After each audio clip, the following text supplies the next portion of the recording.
How to distinguish 1 degree amine, 2 degree amine है?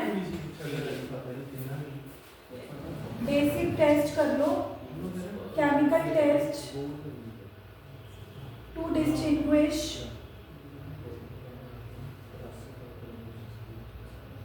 1 degree, 2 degree and 3 degree amines। क्योंकि हर organic chapter में एक ना एक क्वेश्चन आता ही है कि how will you distinguish 1 degree amine from 2 degree। अब आप कहोगे कि मैम 1 degree अमाइन को डिस्टिंग्विश करने के लिए तो कल हमने कार्बोनिल टेस्ट पढ़ा था, जिसमें हमने देखा था कि अगर हम क्लोरोफॉर्म और KOH डालते हैं तो 1 degree अमीन क्या बनाते हैं, isocyanide which are foul, है ना। तो अगर मुझे 1 degree डिस्टिंग्विश करना है तो 1 degree अमाइन का तो पता है हमें, that you know we need to put chloroform and 3 molecules of, तो 3K 3Cl लेके चला जाएगा और 2H की जगह पे क्या आ जाएगा, C। सो क्या बन जाएंगे, iso which are foul smelling. और हमें पता लग जाएगा कि हाँ 1 degree अमाइन है, बट ये तो नहीं पता लगेगा ना कि अगर स्मेल नहीं आ रही तो 1 degree अमाइन नहीं है, बट इज इट 2 degree और स्मेल नहीं आएगी। मतलब मैं ये कह रही हूँ कि अगर 2 degree अमाइन है तब भी स्मेल नहीं आएगी, अगर 3 degree अमाइन हुआ तब भी, तो पता कैसे लगेगा कि 2 degree है कि स्मेल आ रही है। स्मेल आ रही है तो 1 degree है, नहीं आ रही तो कौन है, 2 भी हो सकता है और उनमें से अगर मैं ये पूछूं बताओ 2 है कि 3 है, फिर तो आप यही कहोगे ना कि मैम वी कांट टेल। इस टेस्ट से सिर्फ इतना पता लगता है कि अगर स्मेल आ रही है तो वो कौन सा अमाइन है, और स्मेल नहीं आ रही तो वो 2 भी हो सकता है और 3। अगर मैं आपसे पूछूं कि नहीं मुझे तो बताओ 2 है कि 3 है, तो आप बोलोगे कि इस टेस्ट की ये कैपेबिलिटी नहीं है कि वो ये नहीं बता सकता कि द गिवन अमाइन इज 2 और 3। ये तो बस इतना बता सकता है कि 1 degree है। हाँ भी मतलब यहीं से लेके आना। तो कल हमने एक टेस्ट किया था कार्बिनोमिन टेस्ट। क्या होता है carbylamine test? Carbylamine test is shown only by 1 degree amines. इसमें मैंने कल आपको 2 5 मार्क वाले क्वेश्चन कराए थे और दोनों में ही आ रखा था कि देयर इज अ अमीन जिसमें हम क्लोरोफॉर्म और KOH डाल रहे हैं और एक फाउल स्मेल आ रही है। तो मैंने कल ही आपको बताया था कि जब भी 1 degree अमाइन होता है तो क्लोरोफॉर्म डालने पर इसके आपने 2H हटाकर C लगा देना है, क्योंकि एक स्पेशल कंपाउंड बनते हैं जिनको क्या बोला जाता है, आइसो, और इनकी क्या होती है, बहुत बदबूदार। तो ये कंफर्म हो जाता है कि अगर फाउल स्मेल आ रही है that means given amine is 1 degree amine, और अगर स्मेल नहीं आ रही है तो दैट मीन्स टेस्ट ट्यूब में 1 degree अमाइन नहीं है, इट कैन बी और इट कैन बी। बट अगर मैं आपसे पूछूं कि नहीं बताओ 2 है कि 3 है, यानी कि अगर मैं कल को क्वेश्चन ही ये दूं how will you distinguish 2 degree and 3 degree, तो आप ये टेस्ट नहीं लिख सकते क्योंकि ये टेस्ट तो 2 वाला भी नहीं देगा और 3 वाला भी नहीं देगा। तो उसके लिए हमारे पास दूसरे टेस्ट हैं। तो द सेकंड टेस्ट जो मैं करवाने वाली हूँ हिंसबर्ग टेस्ट है। Hinsberg test is one of the important test of amines which is used to distinguish 1 degree, 2 degree and 3 degree। इस टेस्ट से हम क्लियरली बता सकते हैं कि क्या गिवन अमाइन 1 degree है, और अगर 1 degree नहीं है तो क्या 2 है, और अगर 2 नहीं है तो 3 है। मतलब ऐसे नहीं कि 2 भी हो सकता है 3 भी हो सकता है। तो इसमें पूरा हमारे पास फुल फ्लेज फॉर्मूला है। इसमें बेसिकली हमने करना क्या होता है, इसमें हम हिंसबर्ग रिएजेंट यूज करते हैं। इन दिस नेम से ही पता लग रहा है कि हिंसबर्ग टेस्ट है, तो हम हिंसबर्ग रिएजेंट यूज करेंगे। हिंसबर्ग रिएजेंट होता है कि you need to learn it. It is benzene sulfonyl chloride. इस फॉर्मूले को याद कर लो कि हिंसबर्ग रिएजेंट होता क्या है, बेंजीन सल्फोनिल क्लोराइड। इसमें हमें करना क्या होता है, अगर तो हमारे पास 1 degree अमाइन है, अगर तो हमारे पास 1 degree अमाइन हुआ टेस्ट ट्यूब में, तो जैसे आप हिंसबर्ग रिएजेंट डालोगे, जैसे आप हिंसबर्ग रिएजेंट डालोगे, तनिष क्या है Hinsberg reagent, benzene sulfonyl chloride. तो जैसे आप बेंजीन सल्फोनिल क्लोराइड डालोगे यानी कि हिंसबर्ग रिएजेंट डालोगे तो रिएक्शन होगी। क्यों रिएक्शन होगी? क्योंकि हिंसबर्ग रिएजेंट में Cl है और 1 degree अमाइन में H है। जहाँ पर Cl को H मिलता है HCl उड़ जाता है, अब यहाँ पे एक्चुअल Cl जैसे ही उड़ेगा रिएक्शन हुई और कंपाउंड क्या बनेगा, अब थोड़ा आइसोसाइनाइड बनेगा, मिलाए को आइसोसाइनाइड इज NC, वो तो ऊपर बन रहा था, इसमें कैसे NC बन रहा है, इसमें तो M के साथ सल्फर जुड़ रहा है और वो भी M के साथ नहीं जुड़ रहा, अभी एक H बचा भी है N के साथ, क्योंकि 1 डिग्री अमाइन में 2 H थे, जो रिएक्शन में पार्टिसिपेट करा वो एक ही H करा है, तो यहाँ पे कौन जगह दो कंपाउंड जुड़ेंगे तो कौन सा बॉन्ड बन रहा है, NH का S डबल बॉन्ड हो के साथ। अब इसको क्या बोलते हैं, बेंजीन सल्फोना अमाइड, जैसे CONH2, मतलब जब C डबल बॉन्ड हो के साथ NH2 लगा होता था उसको अमाइड बोलते थे। कल जब मैंने हॉफमैन ब्रोमोमाइड डिग्रेडेशन कराई थी कि guys amide is C double bond हो के साथ NH2, amide is NH2, amide is C double bond हो के साथ NH2, तो ये भी तो NH2 या NH के साथ C डबल बॉन्ड हो की जगह H डबल बॉन्ड हो आ गया, मतलब ये भी तो कुछ ना कुछ अमाइड की तरह ही दिख रहा है, बट इसे सल्फोना अमाइड। अब इसका नाम कैसे लिखना है, बेंजीन सल्फोना अमाइड है ये, बट इसके N के साथ एक मिथाइल लगा हुआ है, तो ये जो कंपाउंड बना है ये बना है N methyl sulphonamide, sorry benzene भी आएगी, N methyl benzene sulphonamide. अब क्वेश्चन ही उठता है कि मैम जो भी बन रहा है N methyl benzene sulphonamide, हमें पता कैसे लगेगा कि टेस्ट ट्यूब में 1 डिग्री अमाइन ही है, हमें थोड़ा दिखेगा कि एन बेंजीन, मतलब हमें कंपाउंड थोड़ा दिखता है, हमें तो सोल्यूशन ही दिखता है ना। तो अगर आप ये कह रहे हो कि अगर मैंने 1 डिग्री अमाइन डाला, 1 डिग्री अमाइन को टेस्ट करने के लिए मैंने हिंसबर्ग रिएजेंट डाला और 1 डिग्री अमाइन में अपना H और हिंसबर्ग रिएजेंट में अपना Cl HCl बना के उड़ गए और ये दोनों जुड़ के कंपाउंड बन गया, हमें पता कैसे लगेगा ये कंपाउंड बना है, यानी कि हमें पता कैसे लगेगा कि रिएक्शन हुई है। तो लेट मी टेल यू, जब ये कंपाउंड बनेगा ना, आपने इसके अंदर एल्कली डालना है, एक एल्कली डालना है, कोई बेस डालना है और ये कंपाउंड उसमें सोल्यूबल होगा। कैसे पता लगा इसमें सोल्यूबल होगा, क्योंकि जो 1 डिग्री अमाइन होते हैं जब उनका N एक H दे भी देता है तो उसके N के साथ एक H बच जाता है, नाइट्रोजन या ऑक्सीजन का H ऑलवेज एसिडिक होता है। तो यानी कि जब आप टेस्ट कर रहे हो हिंसबर्ग रिएजेंट, सबसे पहले हमने हिंसबर्ग रिएजेंट डाला, हमने शेक की, अब आपको क्या पता कि रिएक्शन हुई है, यानी आप इसमें अल्कली डालोगे, बेस डालोगे, अगर वो उसमें घुलने लग गया, अगर वो सोल्यूशन उसमें घुलने लग गया, सोल्यूबल होने लग गया, तो इसका मतलब रिएक्शन हुई है और साथ में कौन से अमाइन के साथ हुई है, क्योंकि देखोगे 2 डिग्री अमाइन होता है इसकी जगह। अब देखो 2 डिग्री अमाइन का केस देखो, 2 डिग्री अमाइन में 2 एल्काइल लगे होते हैं, 2 डिग्री अमाइन अगर आप लोगे डाई मिथाइल, मैंने कुछ गलत बना दिया ना, डाई मिथाइल नहीं, एन मिथाइल, एन के साथ मिथाइल है और मेन चेन भी एक ही कार्बन की है, मिथेना अमाइन। अब 2 डिग्री अमाइन में क्या होगा कि एन के साथ एक ही एच है, तो जब आप हिंसबर्ग रिएजेंट डालोगे, क्या था हिंसबर्ग रिएजेंट, Cl के साथ एस डबल बॉन्ड और उसके साथ, अब रिएक्शन तो होगी, अब भी रिएक्शन हो रही है, लेकिन अब N के पास एक भी H नहीं है, क्योंकि बनने वाला जो कंपाउंड है बेंजीन सल्फोना अमाइड, ये अब अल्कली में सोल्यूबल नहीं होगा।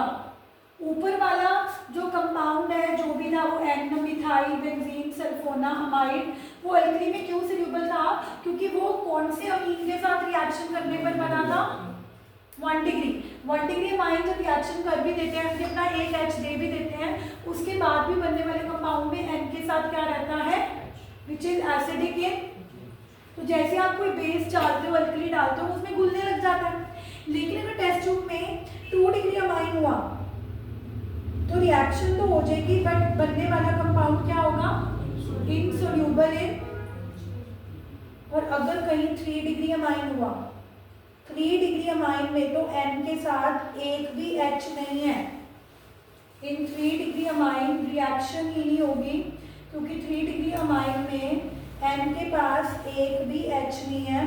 तो जैसे ही आप हिंसबर्ग रिएजेंट डालोगे तो क्या होगी, नो। तो अब देखो इस पे क्वेश्चन कैसे आते हैं, इस पे क्वेश्चन आता है, मैंने एक बार एक क्वेश्चन आते हुए देखा था अजर्शन की फॉर्म में। अब बच्चा पहले आता था, पहले ऐसा टाइम था कि हिंसबर्ग टेस्ट है तो सीधा क्वेश्चन आएगा कि give Hinsberg test to distinguish 1 degree 2 degree 3 degree.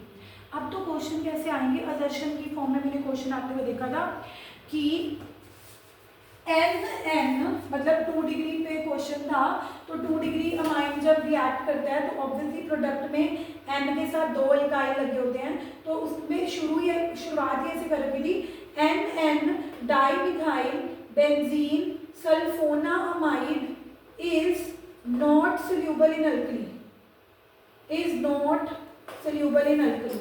अब आम बच्चे को समझ ही नहीं आएगा कि क्वेश्चन क्या आ गया, लेकिन जिस बच्चे को समझ आएगा कि NN डाइमिथाइल बेंजीन सल्फोनामाइड, कि बेंजीन सल्फोनामाइड तो हिंसबर्ग रिएजेंट में बनता था, और NN का मतलब है कि कौन सा है 2 डिग्री, और मैम ने बताया था कि 2 डिग्री वाला रिएक्शन तो देता है, तो रिएक्शन में बनने के बाद वाला प्रोडक्ट अल्कली में सोल्यूबल नहीं होता, तो उसको एकदम से ही पता लग जाएगा कि असर्शन बिल्कुल ट्रू है। अब जिसको आइडिया ही नहीं होगा कि ये NN dimethyl benzene sulfonamide product कौन से टेस्ट हिंसबर्ग में बनता है या किस में बनता है, तो वो कैसे जज कर सकता है। कि बच्चे नॉर्मली मेरे पास आते हैं, मुझे बोलते हैं कि मैम हमसे बाकी क्वेश्चन हो जाते हैं, असर्शन रीजन नहीं होते, क्योंकि अब असर्शन रीजन के लिए बच्चे को डेप्थ स्टडी होनी चाहिए। जिस बच्चे ने हिंसबर्ग टेस्ट पढ़ा है उसको कैसे नहीं असर्शन क्लियर होगा।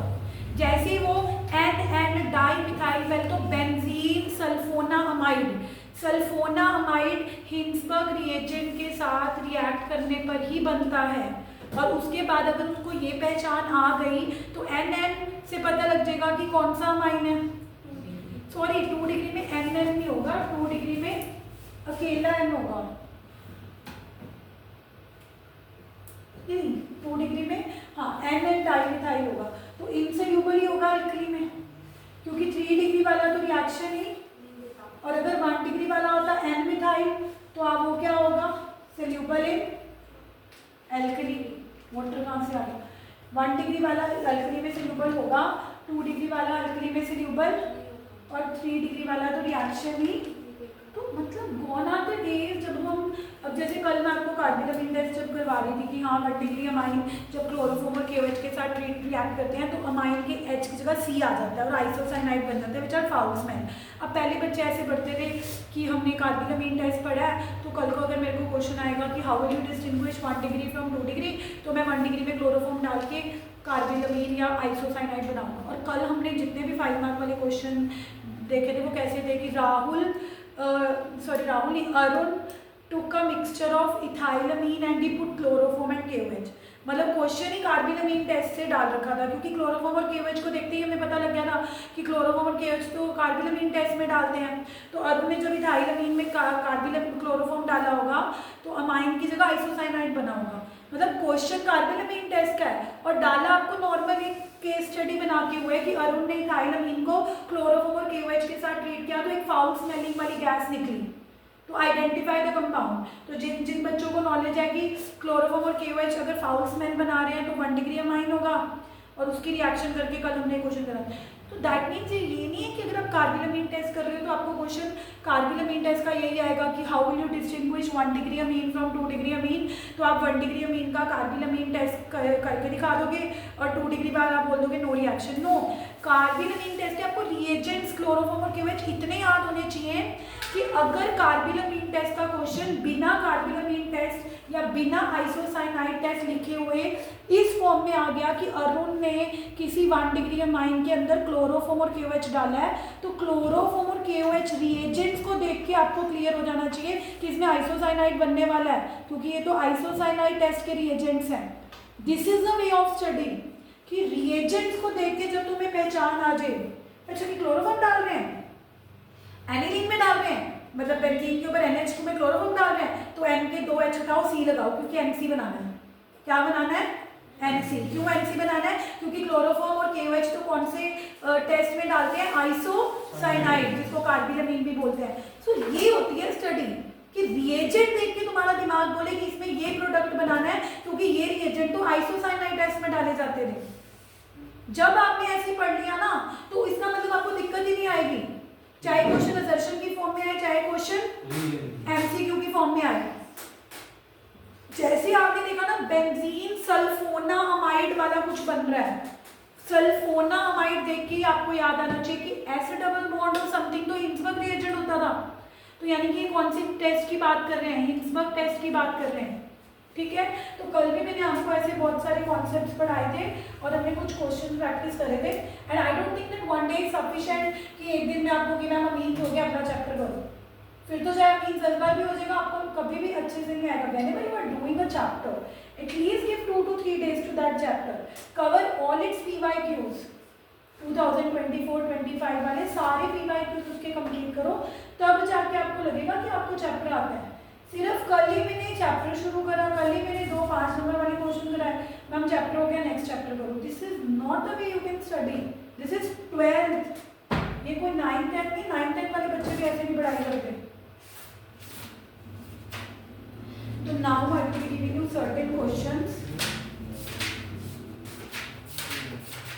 जो आप ट्राई करो और देखो कि आपको माइंड कितना समझ आया है। ऐसे नहीं कि हाँ बस कल हो गया खत्म।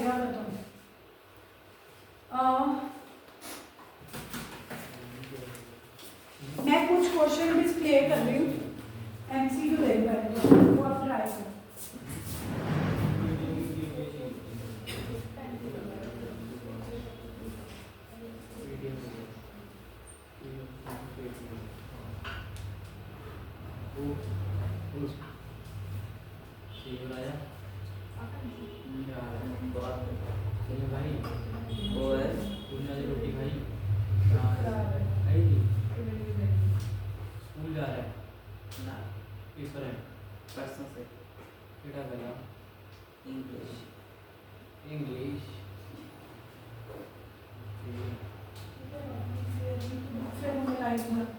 So I'll be displaying certain question of mine which are MCQs, फिर मैं और क्वेश्चन भी डिस्प्ले करूँगी, पहले इतने करके देखो।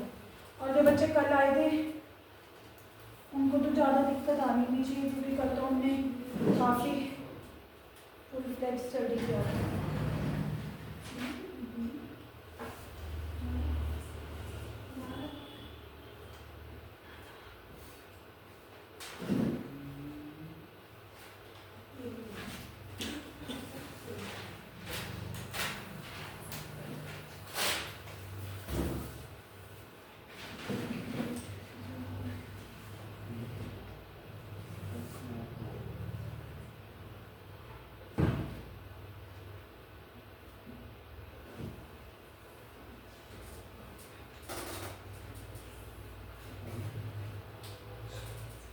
पहले 5 क्वेश्चन करो, पहले 5 क्वेश्चन।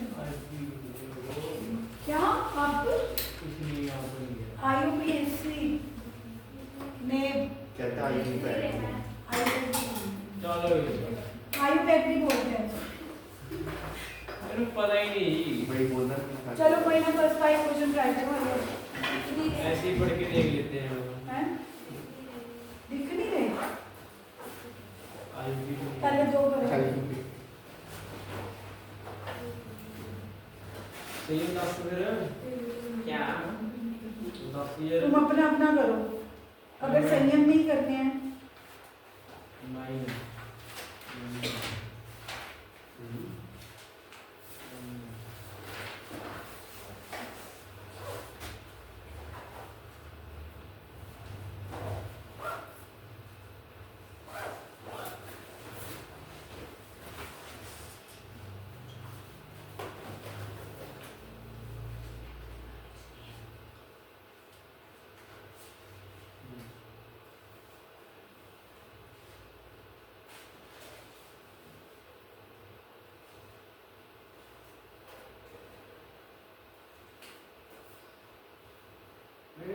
उसके साथ में लगाया। हाँ, भले ये 3 डिग्री अमाइन है, एक एन के साथ मिथाइल लगा हुआ है, एक एन के साथ इथाइल लगा हुआ है और एक एन के साथ प्रोपाइल लगा हुआ है। अब मैंने क्या कहा था कि जो तो ज्यादा कार्बन है वो तो मेन चेन होगी, तो प्रोपेन हो गया। तो ये मिथाइल भी एन के साथ लगा है, इथाइल भी, तो एन के साथ इथाइल, एन के साथ मिथाइल और एन के साथ प्रोपाइल भी लगा हुआ है, पर उसको तो हम प्रोपेनामाइन बोलेंगे ना, उसको तो हम क्या बोलेंगे, प्रोपेना। तो कौन सा ऑप्शन आ गया, बी पार्ट। तो ऐसे देखना शुरू करो कि इट्स अ 3 डिग्री अमाइन, क्योंकि N के साथ एक अल्काइल मिथाइल लगा हुआ है, एक अल्काइल 2 कार्बन वाला इथाइल लगा हुआ है और एक 3 कार्बन वाला प्रोपाइल लगा हुआ है। और कल भी मैंने जब स्टार्ट किया था चैप्टर तो नेमिंग से ही स्टार्ट किया था कि गाइस अगर 3 अल्काइल लगे हो तो जो बड़े वाला अल्काइल होगा वो तो मेन चेन बन जाएगा, उसका नाम आगे नहीं आएगा N प्रोपाइल, उसका तो पीछे आएगा प्रोपेन 1 अमाइन या प्रोपेना अमाइन। लेकिन जो बचे हुए 2 अल्काइल हैं उनका नाम तो आगे आएगा। अब वो बचे हुए 2 अल्काइल कौन से थे, एक तो मिथाइल दिख रहा है और एक 2 कार्बन वाला इथाइल, तो अल्फाबेटिकली ऑर्डर ई पहले आता है, तो N इथाइल यानी कि 2 कार्बन वाला N के साथ जुड़ा हुआ है N इथाइल, फिर N के साथ मिथाइल और फिर 3 कार्बन है उनका तो प्रोपेना अमाइन, चाहे प्रोपेन 1 अमाइन लिख दो या प्रोपेना अमाइन लिख दो, that is one and the same thing. तो ये 2025 में आ रखा है। कौन बच्चे हैं जो बोलते हैं कि मैम IUPAC नेम करने की जरूरत नहीं होती 12th में? You can't leave anything whether it is as simple as an IUPAC name or it is as tough as some DMP test या Hinsberg test, क्योंकि you never know कि teacher ने अगर MCQ डालना है वो डालने को MCQ एक IUPAC नेम पे भी डाल सकता है। तो अगर बच्चों को IUPAC इजी लगता है वो इसी चक्कर में IUPAC करके नहीं जाएंगे। और if you leave a question like this, फिर तो आपको IUPAC नेम में भी अगर आप नंबर नहीं ग्रैब कर पा रहे तो बेवकूफ़ी है ना। उल्टा तो फ्री के मार्क्स हैं, उल्टा बच्चे खुश होते हैं कि यार एक क्वेश्चन IUPAC नेम का आ गया MCQ में, IUPAC नेम तो मुझे आता है। बट अमाइंस के केस में IUPAC नेम नहीं यहाँ से पक्के होते, क्योंकि अमाइंस कंफ्यूजिंग है। इसमें देखो पहला नाम ही कितना कंफ्यूजिंग है, अगर जिसको पता ही ना हो ये 3 डिग्री अमाइन है, इसके साथ मिथाइल भी लगा हुआ है ब्रैकेट में, इसके साथ 2 कार्बन इथाइल भी लगा हुआ है, और आधे बच्चों को तो समझ ही नहीं आएगा कि इस ब्रैकेट का क्या मतलब। इस ब्रैकेट का मतलब है ये इसके नीचे भी हो सकता है, इसके ऊपर भी हो सकता है, वो जान के ब्रैकेट लगा दिया बच्चे को कंफ्यूज करने के लिए। तो when you practice question like this from PYQs तभी आपकी बात बनेगी। अगर आप लोगों को लगेगा कि एक दिन में माइनस खत्म हो गया तो no. What about second question, Then alkyl iodide, पहले तो लिखा करो अल्काइल आयोडाइड मतलब है। Then alkyl iodide, alkyl iodide मतलब RI है, is treated with excess of ammonia. अब मैंने कल क्या बताया था, ये हॉफमैन मोनोलिसिस होती है। एक H I को लेके चला जाएगा, NH2 के साथ R लग जाएगा, 1 डिग्री अमीन बनेगा। फिर 1 डिग्री अमाइन के साथ RI जुड़ जाएगा तो 2 डिग्री अमाइन बनेगा। 2 डिग्री अमाइन के साथ RI जुड़ जाएगा तो 3, मतलब मैंने Cl लिया था, उन्होंने I ले लिया। बट अगर आप अमोनिया के साथ रिएक्शन कर रहे हो तो आपको कौन सी नेम रिएक्शन की याद आनी चाहिए, हॉफमैन अमोनोलिसिस, जिसमें मैं बोलती थी कि अमोनिया अपना H दे देगा और RCl इन्होंने RI ले लिया तो HI चला जाएगा तो 1 डिग्री अमीन बन जाएगा। बट मैं बोलती थी कि रिएक्शन रुकेगी नहीं, क्योंकि वो जो 1 डिग्री अमाइन बनेगा उसके ऊपर फिर रिएक्शन होगी, 2 डिग्री अमाइन बनेगा। लेकिन मैंने तुम्हें बोला था कि अगर आप चाहते हो कि 1 डिग्री के बाद 2 डिग्री ना बने और 1 डिग्री ही बने हर बार, तो आप अमोनिया को किस में ले लेना, तो अगर आप एक्सेस में लोगे तो हर बार चांस क्या होंगे कि RI 1 degree amine 2 degree amine पे अटैक करने की जगह बार बार किसके ऊपर अटैक करेगा, NH3, क्योंकि आपने NH3 ले किसमें लिया है। कल जब मैंने हॉफमैन मोनोलिसिस रिएक्शन करवाई थी ना तो ये पॉइंट भी क्लियर करा था, मैंने मिस नहीं किया था। मैंने सिर्फ ये नहीं बोला था कि अमोनिया के साथ 1 डिग्री अमाइन बनेगा, 1 डिग्री अमाइन के ऊपर अटैक होगा तो 2 डिग्री अमाइन बनेगा, 2 डिग्री के ऊपर अटैक होगा तो 3 डिग्री अमाइन बनेगा। मैंने लास्ट में ये भी क्लियर करा था कि अगर ये क्वेश्चन आ जाए कि हमें तो 1 डिग्री ही बनाना है, हमें बनाने ही नहीं सारे, तो मैंने तुम्हें बोला था कि what you can do is आप अमोनिया एक्सेस में ले लो, उससे चांसेस क्या बढ़ जाएंगे कि जब पहली बार RI NH3 के साथ रिएक्ट करेगा यानी कि H और I चले जाएंगे और NH2R के साथ जुड़ के 1 डिग्री अमाइन बन जाएगा। अब RI 1 डिग्री अमाइन के ऊपर अटैक करके 2 डिग्री अमाइन बनाएगा ही नहीं, क्यों, क्योंकि उसको क्या मिलेगी, फिर से अमोनिया मिलेगी, तो वो बार बार 1 डिग्री अमाइन ही बनाता रहेगा, यानी कि कौन से अमाइन बनेंगे, प्राइमरी। लेकिन अगर वो RI एक्सेस में लेते, वो अमोनिया की जगह कौन एक्सेस में लेते, RI, फिर क्वाटरनरी बनते, क्यों, अमोनिया तो लिमिटेड है, अमोनिया ने तो एक बार H दे के 1 डिग्री अमाइन बना देना है। अब RI को अमोनिया नहीं मिलेगी, अब RI को कौन मिलेगा, 1 डिग्री अमाइन, तो वो क्या बना देगा, 2 डिग्री। फिर RI एक्सेस में है, अमोनिया तो एक्सेस में नहीं है, फिर RI को कुछ चाहिए अटैक करने के लिए तो वो 2 डिग्री पे अटैक कर लेगा। फिर RI एक्सेस में है तो उसको कुछ अटैक करने के लिए चाहिए तो वो 3 डिग्री अमाइन पे अटैक कर लेगा। करते करते करते रिएक्शन तब तक होती रहेगी जब तक कि कौन भी बन जाए 4 डिग्री। 4 डिग्री को क्या बोलते हैं? क्वार्टरनरी। तो डिपेंड करता है कि अगर हम RI एक्सेस में लेंगे तो क्वार्टरनरी बनेगा, लेकिन अगर अमोनिया एक्सेस में लेंगे, कल भी मैंने ये बात क्लियर आउट करी थी कि अमोनिया एक्सेस में लेने का मतलब है बार चांसेस है कि अटैक अमोनिया पर ही होगा, अमोनिया पर ही होगा। तो जब बार अटैक अमोनिया पर होगा तो अमोनिया एक H दे देगा तो NH2 ही बनेगा। NH2 is 1 degree. अमोनिया क्या देगा? ज्यादा से ज्यादा एक H, और एक H देने के बाद बच क्या जाएगा? NH2। NH2 is 1 degree amine, that is primary amine. तो इसमें पूरा कॉन्सेप्ट यूज हो रहा है हॉफमैन मोनोलिसिस का। थर्ड करो, अभी कल मैंने बेसिक स्ट्रेंथ भी डिस्कस करी थी कि गैसियस फेज में सबसे ज्यादा कौन सा अमीन बेसिक होता है? 3 2 1। तो देखो क्वेश्चन कह रहे हैं कि amines are arranged in decreasing order, correct order कौन सा है? गैसियस फेज में बात कर रहे हैं तो तुम्हारे हिसाब से गैसियस फेज में कौन सा करेक्ट ऑर्डर होता है? 3 2 1। यानी कि सबसे ज्यादा बेसिक कौन होता है? 3 डिग्री। फिर लेकिन अगर एक्वस हो, अगर एक्वस का क्वेश्चन होता तो 2 3 1 हो जाता या 2 1 3 हो जाता, उठा नहीं होता पूरा। जो बीच वाला 2 डिग्री है वो आगे आ जाता है, उसके बाद 3 भी आगे आ सकता है और पर मेन सबसे आगे 2 आता है। बट अब तो गैसियस फेज का क्वेश्चन है, गैसियस फेज तो पता है ये 3 2 1। अब देख लो कौन से ऑप्शन में 3 2 1 है। सबसे वाले पहले ऑप्शन में 3 है, 3 के बाद 2 है, 2 के बाद एक ही अल्काइल है, तो ए ऑप्शन में दिख रहा है। किसी और ऑप्शन में भी इसमें तो 2 आ गया है, सबसे आगे 2 तो बेसिक स्ट्रेंथ में तब होता अगर गैसियस फेज की जगह क्या लिखा होता? एक्वस। ये भी पढ़ाया था।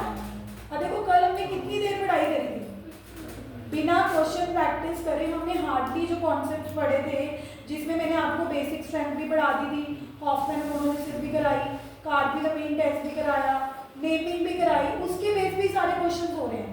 तो सोचो अगर आप नोट्स 2 घंटे बैठ के पढ़ लो तो एक भी क्वेश्चन है जो आपसे ना निकले हो सकता है। फिर क्यों नहीं निकलते? क्योंकि हम पढ़ते ही नहीं है, हम पता नहीं कौन सी हवा में रहते हैं। What is happening Yogesh? 11 number है ना, प्री बोर्ड में भी 11 लेके आने हैं। नहीं। हाँ तो फिर पढ़ो। तो ऑर्डर वाज 3 2 1। दिख रहा है ना 3 2 1 ये ऑप्शन में? दिख रहा है कि नहीं दिख रहा? 3 मतलब 3 अल्काइल लगे हुए हैं, 2 मतलब 2 अल्काइल ग्रुप लगे हुए हैं, और 1 मतलब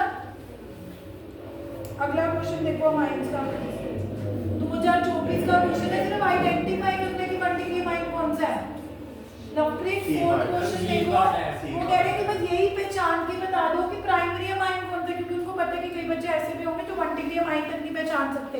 ये तो 3 डिग्री है क्योंकि इसमें n के साथ कितने अल्काइल ग्रुप लगे हैं? 3। तो ये तो प्राइमरी नहीं हो सकते, तो टर्शियरी है। What about option B? ये तो सेकेंडरी है। डी वाला फिर से टर्शियरी है क्योंकि 3 अल्काइल ग्रुप है। तो इसमें क्लियरली दिख रहा है कि ये प्राइमरी है क्योंकि इसमें एक अल्काइल ग्रुप है, और अगर अल्काइल ग्रुप ही ना दिखे तो 1 डिग्री अमाइन का फॉर्मूला NH2 होता है। क्या होता है? क्योंकि एक अल्काइल ग्रुप होते हैं और 2 हाइड्रोजन होते हैं। तो जहां तुम्हें NH2 दिख रहा है तो that can't be anything but 1 degree amine. So many students will be from you only will not be able to do this question, and I can bet on that. कोई ना कोई बच्चा ऐसा भी निकल आएगा जिसको ये भी पहचानना नहीं आएगा। तो who is at fault? That if being a student we can't even identify that what is a 1 degree amine, कि कौन सा अमाइन है जिसमें एक अल्काइल ग्रुप लगा हुआ है। तो उसमें I think teacher is not at fault, बच्चे की ही गलती है कि बच्चे इतने सिंपल क्वेश्चन भी नहीं कर पा रहे हैं, और फिर बच्चे बोलते हैं कि मैम हमें चैप्टर नहीं आता, हमें ऑर्गेनिक्स मुश्किल लगती है। जब पढ़ोगे ही नहीं तो मैं क्या कर सकती हूँ? अगला क्वेश्चन भी 2024 का दूसरे सेट में आया होगा। इसमें वो बोल रहे हैं कि सेकेंडरी अमाइन पहचानो, और लवप्रिक पर आएगा इसका आंसर, और कोई नहीं बोलेगा। यस ए में साथ ना ना ना अब ये मेरे को भी लग रहा है 2 अल्काइल ग्रुप है, बट वो तो किसके साथ लगे हुए हैं? N के साथ। तो एक पूरा एक ही अल्काइल ग्रुप लगा हुआ है, उनको जानबूझ के उन्होंने कंफ्यूज करने के लिए 2 अल्काइल कार्बन के साथ लगा दिए। सी में 3 अल्काइल है, वो भी कार्बन के साथ है, N के साथ तो एक ही है, यानी कि ये भी 1 डिग्री है, डी भी 1 डिग्री है, डी भी 1 डिग्री क्यों है? क्योंकि यहाँ पे आपको 2 लिख रहे हैं। एक मिनट, डी में आपको 2 दिख रहे हैं, बट ये 2 अल्काइल इस कार्बन के साथ लगे हैं। आप कैसे नहीं कह सकते कि ये 2 अल्काइल इस एन के साथ लगे हैं। अगर ये 2 अल्काइल एन के साथ लगे होते तो उसके साथ एक एच लगा होता ना। ये तो 2 एच लगने का मतलब है ये एक ही अल्काइल है, तो ये भी 1 डिग्री है। लेकिन इसमें देखो इस एन के साथ एक अल्काइल और एक एन के साथ ये दूसरा अल्काइल, तभी एन को एक ही एच दे रखा है क्योंकि इसके साथ कितने अल्काइल हैं। तो इस क्वेश्चन में तो एक सेकेंडरी अमाइन को पहचानना भी अपने आप में एक क्वेश्चन है, because for a second a student will confuse in selecting the first, because उसको लगेगा 2 अल्काइल ग्रुप, उसकी नजर ही नहीं जाएगी कि ये 2 अल्काइल ग्रुप कार्बन से लगे हुए हैं ना कि नाइट्रोजन। डी पार्ट में भी बच्चे को लगेगा कि ये 2 अल्काइल ग्रुप एन के साथ लगे हुए हैं, पर अगर ये 2 अल्काइल ग्रुप इस कार्बन के साथ ना लगकर इस एन के साथ लगे होते तो इसका एक एच और कम हुआ होता। NH2 से दिख गया कि ये 1 डिग्री अमीन है क्योंकि एन के साथ एक ही अल्काइल ग्रुप लगा हुआ है और 2 एच लगे हुए हैं। सिर्फ एक बी पार्ट है जिसमें हम एन के साथ एक एच देख रहे हैं क्योंकि एक अल्काइल ये है और दूसरा अल्काइल ये है। अब मैं और एमसीक्यू नहीं करा रही, एमसीक्यू कराने के टाइम वेस्ट कर देंगे तो बड़े क्वेश्चन ही होंगे। तुम्हें थोड़ी सी हिंट पता लगी क्योंकि कई बच्चे मुझे बोलते हैं कि मैम शेम ऑन यू, बातें नहीं तुम्हारी खत्म होती। जैसे नहीं तो जितने के बच्चे आज स्ट्रेंथ जैसे आ रही है ना, तो वो गोल्डन टाइम है, you can study as much as you can और आप अपने हार्ड कोर टॉपिक्स क्लियर कर सकते हो। क्योंकि नॉर्मली क्या होता है कि even as a teacher I am not able to justify in class of 30+। कभी कौन बोल रहा था कभी कौन बोल रहा था, तो आधी मेरी एनर्जी उनको ही चुप कराने में लग जाती है और बहुत बार बच्चों को लगता है कि मैम पढ़ाई नहीं हो रही इतनी efficiently. But now when people are coming 7 to 8 even at that time तुम ना पढ़ो फिर तो आप, फिर इसका मतलब है कि गलती फॉल्ट आपका ही है। एमसीक्यू के बाद 2 नंबर वाले क्वेश्चन पे फोकस करते हैं। सबसे पहले मेरे को करके दिखाओ तुम 17वां क्वेश्चन, 17th क्वेश्चन, और कॉपी खोल के करना है, कॉपी खोल के। में 2 डिग्री पहले आएगा, मेरे को नहीं पता, मुझे सॉल्व करके दिखाओ जो तुम्हारे हिसाब से ऑर्डर है। इंक्रीजिंग है ये ना हो डिक्रीजिंग लिखा हो, प्रॉपर क्वेश्चन सॉल्व करके दिखाओ। एक्वा सॉल्यूशन का क्वेश्चन है, सॉल्व मतलब कॉपी में रिटन होना चाहिए। ठीक है, बस मैं इधर वगैरह ला दो, चुप कर जाओ। नहीं हां ये देख लो सी वो बल्कि ग्रुप को लगेगा क्या कौन सा 3 डिग्री क्या था वो ये सबसे पहले फिर उसके बाद पहले नंबर आएगा कितने की है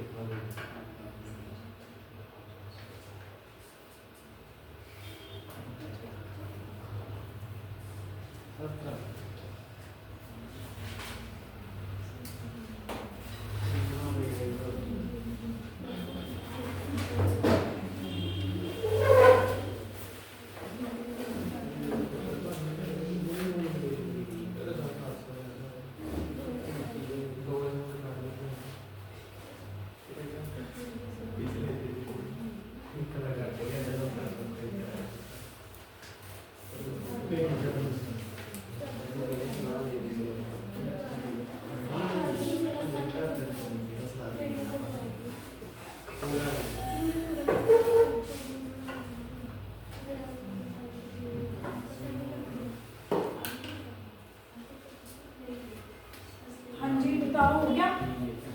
सबसे पहले क्वेश्चन किसका है, गैसियस के एक्वस। क्या आपको एक्वस देके ये ख्याल आया? मैम ने बोला था कि गैसियस में सबसे आगे 3 डिग्री होता है, बट एक्वस में सबसे आगे क्या होता है 2। लेकिन हम सबसे आगे 2 नहीं रखेंगे क्योंकि हमने डिक्रीजिंग ऑर्डर नहीं बताना, हमने क्या बताना है, इंक्रीजिंग, छोटे से बड़ा। तो पहले अपना लिख लो कि सबसे आगे आपने 2 को रखना है। उससे पहले 2 1 आएगा कि 3? अगर अल्काइल मिथाइल है मतलब छोटा अल्काइल है तो 1 आएगा, और सबसे कम कौन होगा? 3। कम से क्यों शुरू करना है? क्योंकि इंक्रीजिंग ऑर्डर का क्या मतलब होता है, छोटे से। जो बच्चे 2 सबसे आगे लिख रहे हैं वो डिक्रीजिंग ऑर्डर लिख रहे हैं, तो इसमें सबसे पहले आपने 3 डिग्री लिखना है। 3 डिग्री सबसे कम बेसिक है। उससे ज्यादा कौन है? 1 डिग्री वाला। और सबसे ज़्यादा कौन है? 2 डिग्री वाला। ये होता है इंक्रीजिंग ऑर्डर, यानी कि पहले 3 फिर 1 फिर 2। जो बच्चे सबसे पहले 2 लिख रहे हैं, आइडेंटिफाई तो उन्होंने भी सही करा है कि सबसे ज़्यादा बेसिक 2 डिग्री होता है, बट वो इंक्रीजिंग ऑर्डर लिख रहे हैं। एरो ही बदल दे। हाँ, एरो ही बदल दे। अच्छा, बदल दिया हमने। तुमने क्या किया? सबसे आगे 2 लिखा है, फिर एरो की तरफ बदल दिया। सबसे आगे 2, हाँ, एरो ही बदल दिया। बस फिर 1, यस। फिर 3। फिर 3 ये ठीक नहीं है? 3 का है, 2, फिर 1, फिर ठीक है। तो मैं फारसी बोल रही हूँ, मैं क्या बोल रही हूँ कि एरो तो मुझे भी पता है कि तुम 2 की तरफ ही घुमा रहे हो। अभी भी मैं भी तो यही बोल रही हूँ कि जो बच्चा ऐसे लिख रहा है कर तो वो भी सही रहा है, क्योंकि 2 सबसे ज्यादा बेसिक है, बट ये डिक्रीजिंग ऑर्डर नहीं है। वो क्या बता रहा है कि सबसे आगे कौन है, सबसे बड़ा कौन है, फिर तो ये बेसिक स्ट्रेंथ डिक्रीज कर रही है कि बढ़ रही है? एरो सही लगाया है, मैं ये नहीं कह रही, मैं तो वही कह रही हूँ कि जो ऐसे करेंगे ऑर्डर तो उन्होंने मतलब बताया तो उन्होंने भी सही है, बट इसको माना तो डिक्रीजिंग ऑर्डर जाएगा ना। लेकिन उन्होंने क्या बोला है? इंक्रीजिंग। इंक्रीजिंग ऑर्डर तो यही दिखेगा 3 1 2। अब देखो दोनों में 2 जीत रहा है, बट ऑर्डर का तो फर्क है, वही तो क्वेश्चन है। उन्होंने इंक्रीजिंग ऑर्डर पूछा है कि डिक्रीजिंग ऑर्डर? अगर एरो से ही बात हुई तो इंक्रीजिंग डिक्रीजिंग ऑर्डर पढ़ाते ही ना होते छोटी क्लासेस में। अगर आपको मैं बोलूं यहाँ 3 बच्चे खड़ा दूं, एक बड़ा खड़ा, सुन ले तेरे को बता रही हूँ सुखमन, एक टॉल है, एक मीडियम हाइट का, एक सबसे छोटा है ना। अब मैं तेरे को बोलूँ कि तूने बढ़ते क्रम में लगाना है, तो तू सबसे पहले छोटे को लेके आएगी, फिर उससे मिडल वाले को, फिर सबसे ऊपर वाले को, यही बढ़ते क्रम है ना। क्या कहेगी कि मैम मैं तो सबसे पहले बड़े वाले को लेके आऊंगी, उसके बाद मिडल वाले को रखूंगी, फिर छोटे वाले को। मैं फिर रख तो तूने अभी भी सही रहा, बट तेरा ऑर्डर क्या माना जाएगा? इंक्रीजिंग या डिक्रीजिंग? और जो ऐसे रख रहा है छोटा फिर मिडल वाला फिर बड़ा, रखा उसने भी सही है, पर उसका ऑर्डर क्या माना जाएगा? तो जब इंक्रीजिंग ऑर्डर पूछा तो इंक्रीजिंग ही देना है, ये नहीं कि तुम दे डिक्रीजिंग ऑर्डर दो और बोलो कि मैम रखा तो हमने 2 सबसे आगे ही है ना। 2 सबसे आगे रखना इज नॉट अ क्वेश्चन। वो तो ठीक है, तुम्हें नॉलेज है कि 2 डिग्री सबसे ज्यादा बेसिक है, बट क्वेश्चन अगर इंक्रीजिंग ऑर्डर है तो 3 1 2 ही रखना है। यू कांट कीप 2 1 3 और एरो चेंज कर दो। एरो चेंज करने से तो तुमने कॉन्सेप्ट सही रखा ना कि 2 ही सबसे बेसिक है, पर ऑर्डर तो वो इंक्रीजिंग नहीं मान सकते ना, ऑर्डर तो वो क्या बन गया? डिक्रीजिंग।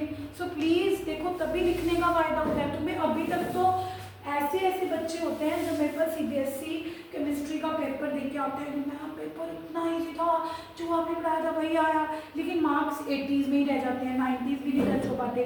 क्यों? क्योंकि यही छोटी छोटी गलती करके आते हैं अपनी तरफ से। तो तुम, मैं कौन सा उनका पेपर चेक कर रही हूँ, मैं तो एक गैस कर रही हूँ कि पेपर अच्छा होने के बाद भी बच्चों के मार्क्स कई बार क्यों नहीं आते। Because you think that your paper is good. आपने इंक्रीजिंग की जगह डिक्रीजिंग ऑर्डर डाल दिया, डिक्रीजिंग ऑर्डर की जगह इंक्रीजिंग ऑर्डर लगा दिया। उन्होंने थोड़ा देखना है कि बच्चे को नॉलेज है, बच्चे को पता है कि 2 डिग्री इज मोस्ट बेसिक, वो रख तो 2 डिग्री को आगे रहना, वो तो यही देखेंगे तो डिक्रीजिंग ऑर्डर हमने पूछा गया, इंक्रीजिंग ऑर्डर चक wrong. So that is a point. Knowing a thing is one thing and implementing it correctly is the another. So the more you will write, the more you will do the mistakes, more you will correct them, more will be the chances of getting more marks. अगला question, right reaction involved इन Hoffmann bromamide. Amide लिया, कौन सा amide लो जो आपको अच्छा लगता है। मतलब आपने CONH2 के साथ बेंजीन लेनी है, बेंजीन ले लो। अगर आपको एक नॉर्मल CH3 लेना है, CH3 ले लो। मेन आपको अमाइड लेना है, क्योंकि उन्होंने स्पेसिफाई नहीं किया कि आपने कौन से ब्रोमोमाइड डिग्रेडेशन करनी है। उन्होंने बोला राइट एनी रिएक्शन इन्वॉल्व्ड इन हॉफमैन ब्रोमोमाइड। इसके बाद डालते ब्रोमीन है in the presence of NaOH। और हॉफमैन ब्रोमोमाइड डिग्रेडेशन में होता है कि ये वाला अल्काइल CO को बाईपास कर देता है, मतलब CO हटा के NH2 डायरेक्टली बेंजीन के साथ लग जाएगा, तो यानी कि एनिलीन बन जाएगा। और 2 Na Br लेके चले जाएंगे और 2 Na CO3 बना के चले जाएंगे और 2 वाटर निकलेंगे। अब अगर किसी को हॉफमैन ब्रोमोमाइड डिग्रेडेशन में अमाइड सिंपल मिथाइल के साथ रखना है, मतलब बेंजीना अमाइड नहीं लेना and he wants to take ethanamide, तो वो भी ठीक है, क्योंकि उन्होंने थोड़ा बोला है कि आपको हॉफमैन ब्रोमोमाइड डिग्रेडेशन बेंजीनामाइड की करके दिखाना है। वो तो सिंपल बोल रहे हैं कि हाँ right reaction involve in Hoffmann bromamide degradation. आपकी मर्जी, आप कोई भी अमाइड लेके सिंपल Br2 डाल के 4 NaOH डाल के सिंपल आप बाईपास करोगे CO को। आपको बस कॉन्सेप्ट क्लियर होना चाहिए कि इसमें बनने वाला amine will have 1 carbon less because that is the concept of Hoffmann bromamide degradation. 2 Na Br लेके चले जाएंगे, 2 Na CO3 लेके चले जाएंगे और 2 इसमें क्या निकलेंगे, वाटर। इवन बाय प्रोडक्ट्स तक आपको लिखने हैं, नेम्ड रिएक्शंस के आप बाय प्रोडक्ट छोड़ना अफोर्ड नहीं कर सकते कि मैम हमने बस CO को बाईपास करके अमीन बना दिया, एनिलीन बना दिया। नो, अगर कोई और रिएक्शंस होंगी आप बेशक बाय प्रोडक्ट मत याद करो, लेकिन जो मेन नेम्ड रिएक्शंस हैं हॉफमैन ब्रोमोमाइड डिग्रेडेशन, इसमें आपको साफ पता होना चाहिए कि अगर इसका CO जा रहा है तो Na लेके जा रहा है in the form of Na2CO3। इन दो Br का क्या हुआ, इनको भी 2 Na लेके चले गए in the form of NaBr, और H को बैलेंस करने के लिए हमने क्या निकाल दिए, 2H2O। 2 क्यों निकाले, क्योंकि यहाँ पे 4 H हैं। 4 H तभी बनेंगे अगर हम मिनिमम कितने वाटर लेंगे, ठीक है। So this is the thing. तो 17 question done. Now you try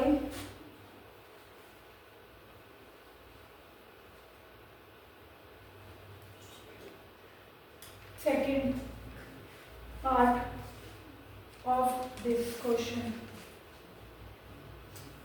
अब फिर से इंक्रीजिंग है, अगर अब किसी ने गलत किया तो मैंने शूट कर देना। पहले तो क्वेश्चन किसका है, गैस का। एक्वस नहीं है, गैस में सबसे ज्यादा बेसिक कौन होता है, 3 to 1, ठीक है। सबसे आगे 3 होता है, फिर 2 फिर 1, पर सबसे आगे 3 to 1 रखोगे। हाँ 3 to 1 मतलब तुमने ऑर्डर सही रखा है, बट कौन सा रखा है, डिक्रीजिंग। पूछा गया है तो पहले 1 से बड़ा 2, 2 से बड़ा 3, तो इनमें से 1 कौन है, ये वाला C2H5NH2। फिर 2 डिग्री कौन सा है, जिसमें 2 अल्काइल है। और सबसे आप पता लगा, देखो जो आपको 10वीं तक इंक्रीजिंग डिक्रीजिंग ऑर्डर कराए जाते थे वो तो मैं ही सिखा रही हूँ, पता नहीं तुम करके क्या है पिछली क्लास में। 1 2 and 3। और क्या तुम्हें क्वेश्चंस करके लगता है कि समथिंग इज रियली हार्ड? हमें वो चीज क्यों हार्ड लगती है, because we guys don't practise. I know organics for most of the students is tough, it is, but I am telling you, claiming you, the way I am making you study is कि मैं बहुत चीज़ें simplify करके करा रही हूँ, और वो सिंप्लीफाई करने के बाद भी अगर आपसे नहीं हो रही है तो that means the only thing is lack of. Yogesh आप छोटे बच्चे हो, व्हाई यू ईटिंग दिस? ये नहीं कि निकाल, मतलब हाउ चीप।